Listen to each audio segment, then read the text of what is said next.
I won one of the tournaments that the guy who was in the weight class before me had won, and I was like, man, I really feel like Mike, because that was the guy's name. I said that to the coach, and he looked at me and said, why? I said, well, I just won the tournament that he always wins. He said, well, you should feel like Austin. Don't try to be somebody else. Only be the best you that you can be, and make sure that you make that better than everybody else.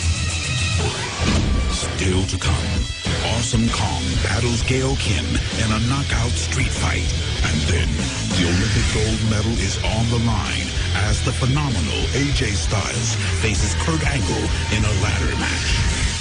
On September 14th, TNA Wrestling is coming to Canada with its pay-per-view No Surrender. Kurt Angle, Sting, Samoa Joe, Christian Cage, and many more. TNA presents No Surrender.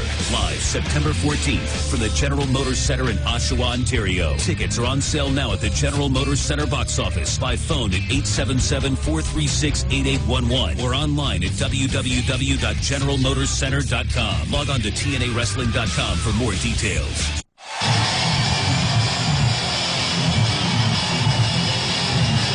Ladies and gentlemen, the following contest is scheduled for one fall. Introducing from Fairfield, Connecticut, he is the Blueprint, Matt Morgan. With each passing week here on Impact, the resume and the winning streak of the Blueprint Matt Morgan continues to grow. Tonight, Morgan's opposition provided by Frankie Capone, but as of late, it hasn't mattered who you put in front of Matt Morgan, even someone the likes of the massive Tomko, they all seem to end up as members of the Mile High Club. Well, you could just see the fear in the face of Frankie Capone. I mean, there's just something about Matt Morgan walking down that ramp. He's just so intimidating, and Frankie Capone realizes the only thing he can do is try to blindside him and get him from behind, and now you see him jumping on the back. And Matt Morgan, a little discombobulated here for a second. Look at that, just flips him right over like these. The Blueprint nickname couldn't be more accurate. When you ask the architect to draw up the plans for the perfect wrestler, you end up with the 7-foot, 300-pound Matt Morgan. And Don, how about last week on Impact when we saw the uniting of Matt Morgan and the Monster Abyss? I tell you, that was one of those situations where you could feel the tension and you wondered which way it was going to go. But I like the fact that Matt Morgan offered the hand of friendship first, and then the Monster Abyss took it. And I mean, when you looked at those two guys, the Monster and the Beast looking each other right in the eye, you thought you just think about all kinds of possibilities. You're right. The Monster Abyss and the Beast from the American Gladiator show, Big Matt Morgan, has Frankie Capone in trouble. Oh, man, all of that 300 pounds right across the back, right across the head of Capone while he had his neck across the top rope. I mean, he just knows what he's doing. Oh, look at this.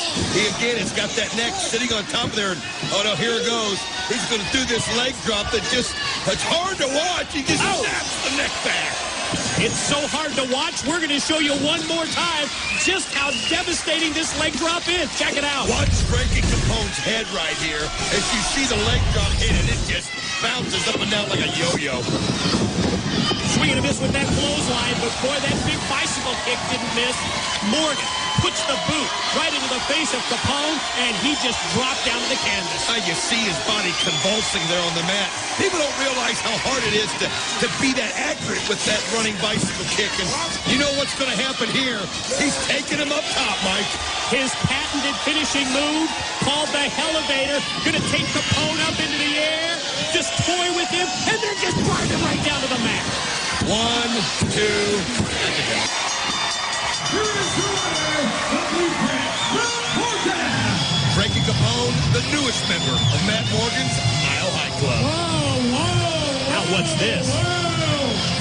Wow. Hey, you big moron, I'm over here. Hey, stupid, I'm talking to you. The Blueprint just beat up a blueberry. Hey, how does it feel to know that you just beat somebody who has absolutely no future in this business? Relax, relax, relax. Take a step back. Take a step back, big man. I know you're big, you're bad, you're tough, but if you want to fight somebody, maybe you'd like to fight me. How about that challenge from Brother Ray of Team 3D? And here comes Brother Brother Devon from behind, and 3D last week, embarrassed, backed up the ramp by Matt Morgan in the Monster Abyss, and now they're getting their revenge. I mean, you can't blame Matt Morgan. Brother Ray just set him up perfectly. Wait a minute, here it is. It's the Monster Abyss. Oh, we've seen this in recent weeks. Abyss coming to the rescue. Last week, we saw the union of the Monster and the Beast, Matt Morgan and Abyss joining forces, and now Abyss once again comes to the rescue. Well, this time Team 3D, though, goes right after him, but look at Abyss, just one after another, knocking him down as quickly as they get up. He sends him down, and now Matt Morgan takes a shot at Brother Devon as Abyss sends Brother Ray out of the ring.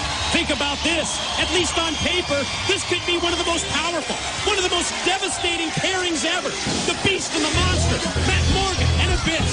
And there you see Gail Kim getting ready for a knockout war, her street fight against Awesome Kong, still to come tonight on Impact.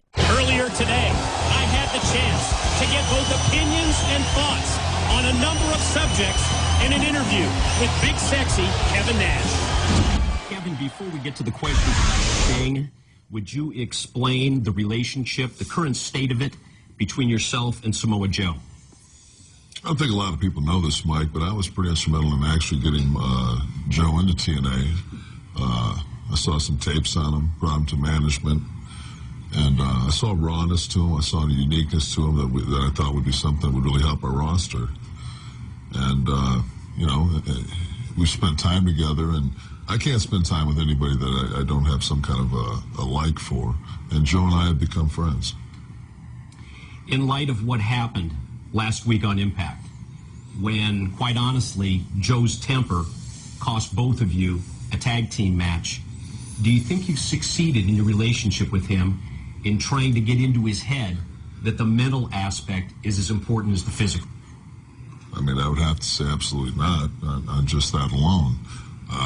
The thing with Joe is it seems to be 3 steps forward and 2 steps back.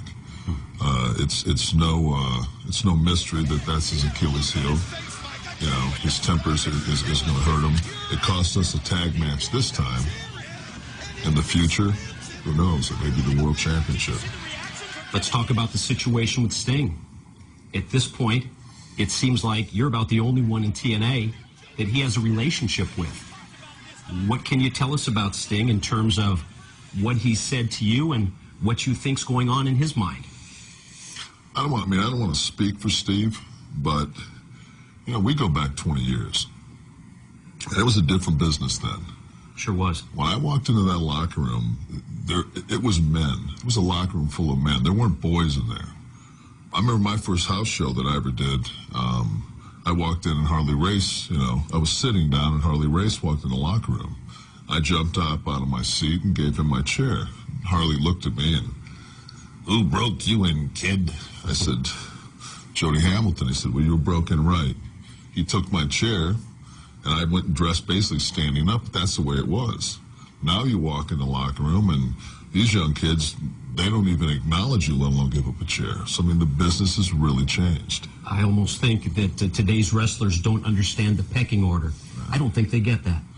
No, I think they get it. I just don't think they really care. I think, and that's the problem. I think that, you know, that may be one of the things that's got Sting upset. I'm not going to speak to him. I mean, I'm not going to speak for him.